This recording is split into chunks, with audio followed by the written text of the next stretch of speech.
Selamat pagi dan salam sejahtera untuk kita semua. Sebelumnya perkenalkan, nama saya Rizka Febrianti Febi sebagai moderator. Kami dari kelompok 1 akan mempresentasikan tentang prinsip dan kriteria spesies aquaculture, introduksi spesies aquaculture, pertimbangan karakteristik, biologi aquaculture, pembahasan kasus 1, dan faktor yang mempengaruhi spesies aquaculture unggulan di Kalimantan Barat. Lalu domestifikasi dan introduksi aquaculture serta pembahasan kasus 2 dengan kelompok Nisrina Nabila Lukmansyah, Mikael Milon Sapa, Erlangga Surya Kasim, Eris Novi Ramadhani, Triponia Faras Fadila, dan Sandi. Prinsip dan kriteria spesies aquaculture. A. Prinsip spesies aquaculture menurut Pillay 1993. 1. Basis aquaculture. 2. Sejarah aquaculture dan status saat ini. 3. Perencanaan pembangunan aquaculture nasional. 4. Pemilihan lokasi untuk pembangunan aquaculture.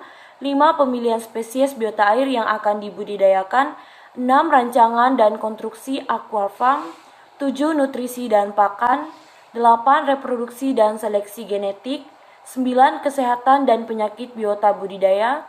10. Kontrol gulma, predator, dan hama penyakit. 11. Ekonomi dan pembiayaan aquaculture. 12. Manajemen farm. 13. Pemanenan dan teknologi pasca panen. 14. Pemasaran produksi aquaculture. Di slide ketiga ini saya akan menjelaskan tentang prinsip spesies aquaculture menurut Stickney. Yang pertama, ekonomi. Yang kedua, pemilihan spesies yang akan dikultur. Yang ketiga, sumber air dan sistem budidaya. Yang keempat, aspek non-konservatif dari kualitas air. Yang kelima, aspek konservatif dari kualitas air dan aspek fisik lingkungan budidaya. Yang keenam, nutrisi pangan dan pertumbuhan ikan. Yang ketujuh, reproduksi, selective breeding dan genetik. Yang kedelapan, penyakit, predasi, kanibalisme. Yang kesembilan, panen, transportasi, dan processing. Dan yang terakhir, isu lingkungan. Stickney menunjukkan pendekatan yang lebih menekankan kepada aspek bisnis. Hal ini terlihat dari penekanan aspek ekonomi sebagai ujung tombak pembangunan aquaculture, dari pertimbangan aspek ekonomi yang tentu saja menekankan kepada peluang pasar dan mendapatkan profit, kemudian baru ditentukan spesies apa yang menentukan permintaan pasar tersebut, dan selanjutnya pertimbangan biologi, teknologi, dan aspek berkelanjutan industri aquaculture dengan mengangkat isu lingkungan. Namun ada kekurangannya, yaitu Stickney tidak memasukkan aspek manajemen farm. Padahal ketika menjalankan suatu kegiatan industri, selain aspek teknologi, aspek manajemen juga sangat penting. Maka akan lebih baik jika kita memadukan prinsip aquaculture dari kedua penulis tersebut, di mana susunannya adalah ekonomi, biologi, teknologi, dan manajemen, dan lingkungan, lestari, ekologi. Dan di slide keempat saya akan menjelaskan tentang kriteria spesies aquaculture. Yang pertama, ada tujuan yang dicapai, yaitu produksi makanan, perbaikan stok alam, produksi ikan umpan, produksi ikan hias, dan daur ulang bahan organik, serta produksi bahan industri. Yang kedua, ada jenis biota, yaitu ada ikan, udang-udangan, kerang-kerangan, dan rumput laut. Sekian dari penjelasan saya, terima kasih. Baik, pada saat ini saya akan menjelaskan tentang introduksi spesies aquaculture.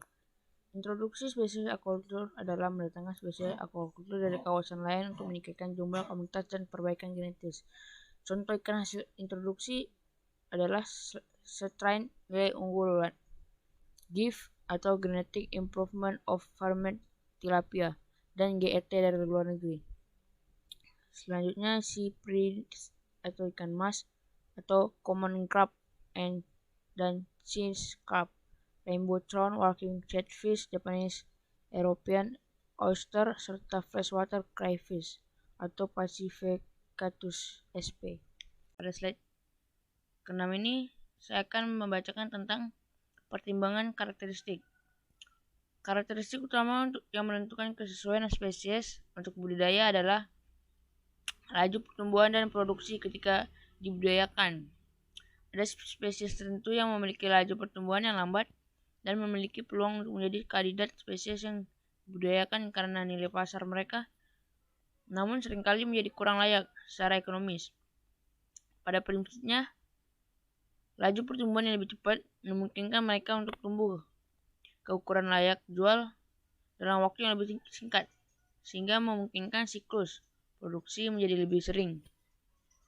Ikan yang relatif lebih lambat matang secara reproduksi sering dipilih karena sebagian besar pakan dan energi akan digunakan untuk pertumbuhan somatik dan bukan untuk energi reproduksi. Hal ini lebih mungkin untuk budidaya pembesaran. Sekian dari saya. Terima kasih. Baik, Setreponi akan melanjutkan presentasi ini. Biologi aquaculture. Biologi aquaculture ini meliputi beberapa aspek, yaitu yang pertama, kemampuan memijah dalam lingkungan budidaya. Yang kedua, ukuran dan pertama kali matang gonad. Yang ketiga, fekunditas atau reproduksi. Yang keempat, laju pertumbuhan dan produksi. Yang kelima, tingkat trofik. Yang keenam, toleransi terhadap KUA dan daya adaptasi. Yang ketujuh, ketahanan terhadap stres dan penyakit. Yang kedelapan, kemampuan mengonsumsi pakan buatan. Yang kesembilan, konversi pakan. Yang kesepuluh, toleransi terhadap penanganan budidaya. Dan yang ke-11, dampak spesies terhadap lingkungan. Itulah beberapa aspek dari biologi aquaculture. Baik, selanjutnya saya akan membahas mengenai Kalimantan Barat yang mempunyai spesies aquaculture andalan seperti ikan jelawat yang bernilai ekonomis tinggi, namun belum bisa menjadi spesies aquaculture unggulan di wilayah Kalimantan Barat itu sendiri. Nah, ikan jelawat sendiri atau Leptobus hoffeni ini merupakan salah satu jenis ikan lokal yang tersebar di daerah Sumatera dan Kalimantan. Ikan jelawat mempunyai nilai ekonomis penting dan banyak digemari masyarakat, di mana permintaan ikan jelawat selain di dalam negeri, juga di luar negeri seperti Malaysia dan Brunei. Walaupun demikian, spesies ikan jelawat ini belum bisa menjadi spesies aquaculture unggulan di wilayah Kalimantan Barat itu sendiri. Adapun beberapa faktor yang mempengaruhi hal tersebut, antara lain yang pertama, kegiatan pembudidayaan ikan jelawat yang masih sedikit. Nah, hal ini disebabkan karena dalam pemeliharaannya memiliki persyaratan khusus, di mana para pembudidaya harus bisa mensuplai kebutuhan benih secara berkelanjutan, di mana stok benih dari alam sangatlah tidak bisa menjadi prioritas dalam menghasilkan benih ikan jelawat untuk kebutuhan pembesaran. Yang kedua, permasalahan terkait dengan eksploitasi ikan. Nah, ini merupakan permasalahan yang marak terjadi di beberapa daerah dan memberikan dampak yang besar. Eksploitasi berlebihan sumber daya ikan mengakibatkan hasil tangkapan tidak lagi bisa lestari, sehingga penurunan jumlah ikan terjadi. Nah, dari uraian di atas dapat kita simpulkan bahwa spesies ikan jelawat yang belum bisa menjadi spesies aquaculture unggulan di Kalimantan Barat, yaitu walaupun ikan jelawat memiliki komoditas ekonomis penting dan memiliki ruang tersendiri dalam tingkat konsumsi masyarakat sampai dengan pasar internasional, akan tetapi stok tangkapan ikan yang tersedia belum dapat mengimbangi permintaan pasar. Hal tersebutlah yang menyebabkan ikan jelawat ini belum bisa menjadi spesies aquaculture unggulan di Kalimantan Barat. Sekian dari saya. Terima kasih. Perkenalkan, nama saya Nisrina Balukmansyah. Di sini saya akan menjelaskan tentang faktor yang mempengaruhi aquaculture unggulan di Kalimantan Barat. Yang pertama, kegiatan pembudidayaan ikan jelawat yang masih sedikit. Hal ini disebabkan karena dalam pemeliharaannya memiliki persyaratan khusus.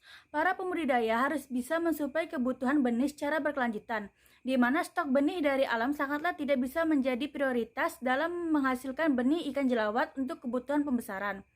Yang kedua, spesies ikan jelawat saat ini telah mengalami penurunan jumlah sebagai akibat dari penurunan kualitas air, adanya eksploitasi lingkungan perairan, dan penangkapan ikan yang berlebih.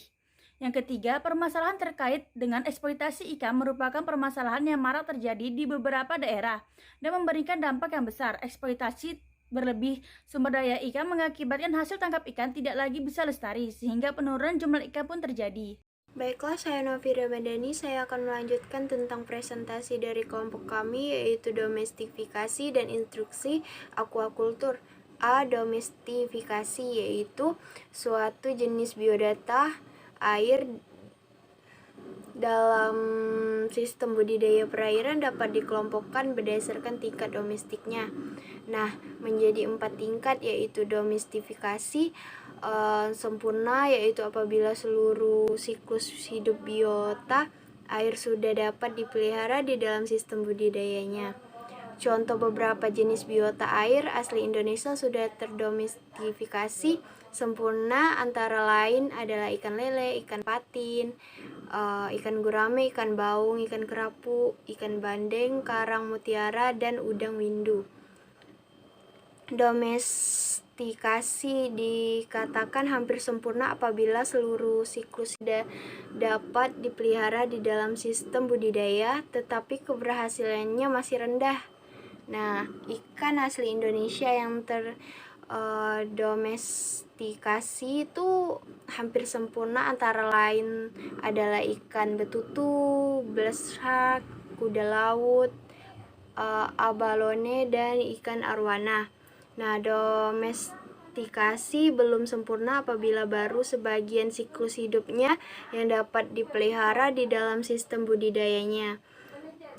Contohnya antara lain adalah ikan Napoleon, ikan hias laut, ikan tuna, dan rumput laut. Belum terdomestikasi apabila seluruh siklus hidupnya belum dapat dipelihara di dalam sistem budidaya. Sekian presentasi dari saya, akan dilanjutkan oleh teman saya. Terima kasih. Selanjutnya, introduksi. Introduksi spesies adalah mendatangkan spesies aquaculture dari kawasan lain untuk meningkatkan jumlah komunitas dan perbaikan genetis. Spesies yang dipilih untuk kegiatan tersebut memiliki potensi yang kuat bagi komunitas aquaculture melalui pertimbangan biologi, ekonomi, dan pasar. Beberapa pertimbangan untuk mengintroduksi spesies baru adalah spesies untuk diintroduksikan hendaknya sesuai dengan kebutuhan. Tujuan introduksi juga harus jelas, tidak menyaingi spesies asli yang bernilai sehingga menyebabkan penurunannya bahkan punahnya populasi spesies asli tersebut. Selanjutnya, tidak terjadi kawin silang dengan spesies asli sehingga menghasilkan hybrid yang tidak dikehendaki. Sekian dari saya, terima kasih. Baik, pada slide ini akan kujelaskan. 1. Ikan tegala merupakan komunitas lokal yang memiliki nilai ekonomi tinggi yang sangat prospektif untuk dikembangkan, yang memiliki cara sebagai komunitas budidaya di masa yang akan datang. Namun sampai saat ini ikan tegala yang dipasarkan umumnya merupakan memajukan produksi adalah dengan meningkatkan kualitas benih dengan cara program manipulasi lingkungan yang tepat. Program manipulasi lingkungan yang berkembang saat ini adalah kejutan suhu panas, karena dapat meningkatkan daya tetas telur dengan meningkatkan kualitas genetik ikan yang dapat dilakukan dalam waktu relatif singkat. Manipulasi kromosom pada ikan merupakan salah satu strategi yang dapat diharapkan dapat menggunakan untuk memproduksi keturunan dengan sifat tunggal dan kualitas genetik yang baik, seperti memiliki pertumbuhan relatif cepat dan tahan terhadap penyakit. Kelangsungan hidupnya tinggi, toleransi terhadap perubahan lingkungan, dan mudah dibudidayakan. Sekian. Baik, sebelumnya terima kasih atas waktunya, dan perkenalkan, nama saya Eris. Saya akan melanjutkan pembahasan kasus 2. Keberadaan ikan semah dan biota mulai langka di daerah perairan Kapuas. Kalangan tersebut dikarenakan pola penangkapan ikan yang salah, fishing ilegal, dan dampak dari sungai yang tercemar. Padahal ikan tersebut berekonomis tinggi, dagingnya pun enak dan banyak diminati pasar luar negeri. Tapi karena cara penangkapan dengan tuba dan setrum, ikan ini jadi sulit didapatkan di perairan umum.